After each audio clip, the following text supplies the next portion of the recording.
清朝髮型咁有型，相信連車銀優都 carry 唔到啊！但大家又知唔知，其實我哋睇電視見到嘅清朝流氓髮型，如果喺乾隆之前有機會俾人見到會殺頭啊！知唔知啊？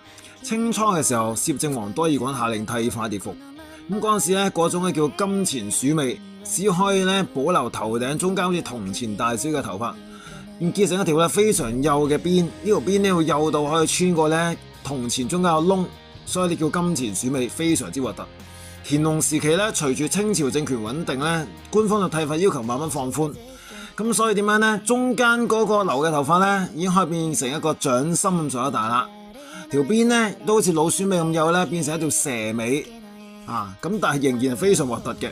我哋平時見開個咧，其實就係呢一個清朝晚期嘅髮型，咁變咗陰陽頭，前面睇一半，後邊條辮咧烏黑粗壯。嗱，呢啲咧喺清初咧真係定殺頭嘅。嗱，你如果覺得核突咧，我可以話俾你聽，我哋睇電視劇見到嘅清裝已經係最靚嘅版本嘅啦。問你死未？想研究歷史故事，歡迎訂閱我 YouTube DM IG Gary Sir Channel，我哋下次再傾。